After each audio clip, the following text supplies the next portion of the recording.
What's up everybody and welcome back once again. And before we get into today's video, make sure to subscribe and smack that like button. So in today's video I'm going to be doing my post week 7 USFL power rankings. So let's begin.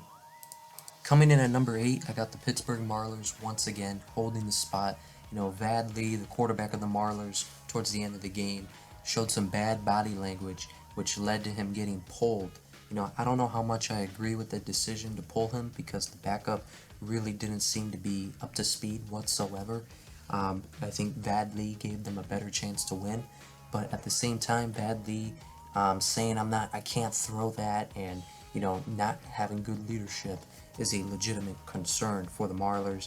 But they lost again, even though they had the lead against the best team, or one of the best teams in the Stallions throughout most of the game. Coming in at number 7, I have the Gamblers. I have the Gamblers dropping because the Gamblers just, now they lost again. They got beat convincingly by the Stars, and their coach just really is not very good at what he does. I mean, they jumped off to a 10-0 lead, wound up losing this one again.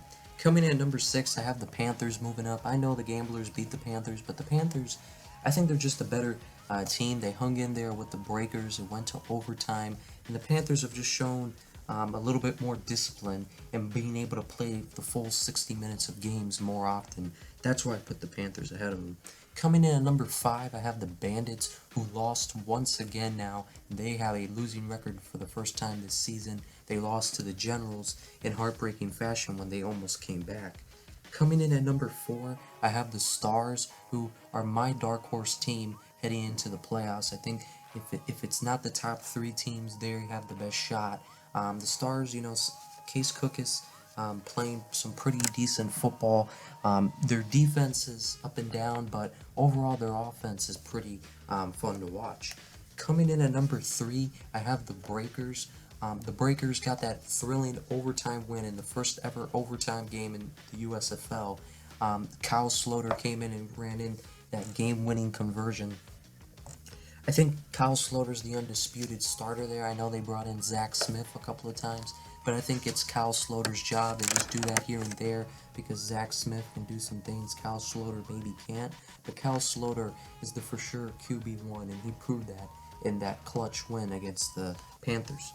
Coming in at number 2, I have the Stallions dropping. Now look, yes, I know the Stallions have a better record than the Generals, and they beat the Generals, but, watching both games this week, the Stallions just really struggled with the worst team in the league, and it's not just that. Their offensive line was terrible. I mean, Jamar Smith had no time to throw.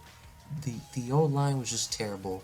The D-line was getting completely manhandled by the rushing attack of the Maulers. So up front on both sides of the ball, offense and defense, on the line of scrimmage, the most important area of a football game, the Stallions just looked really flat, and that's not a good sign for when they play these top tier teams again, and they play the Breakers this week. I think the Breakers have a shot at beating them, so it'll be an interesting game. Yeah, I think the Stallions have some trouble. And then coming in at number 1, I have the Generals, and kind of building off of why I have the number 1 is because they just seem very consistent when they're playing on offense. They can run the ball first and second down, and if they have to, Luis Perez can drop back and make a good throw on third down, and they just have a good ball control offense. And when the offense isn't clicking, their defense always steps up, like we saw in the Bandits game. So I think the Generals are the better team over the Stallions right now. I think if they played, the Generals would maybe really just beat them up, because I don't see how that front 7 of the Stallions would be able to keep up with that rushing attack of the Generals. Comment down below what you guys think. Who do you guys have winning it all, and who is your number 1? Is it still the Stallions, or would you give it to the Generals? I think those are really the only 2 teams in the conversation for it, but let me know. I can't wait to see how this all unfolds. This league is really heating up, and I can't wait to see how these matchups play out. But other than that, I'll see you guys next time.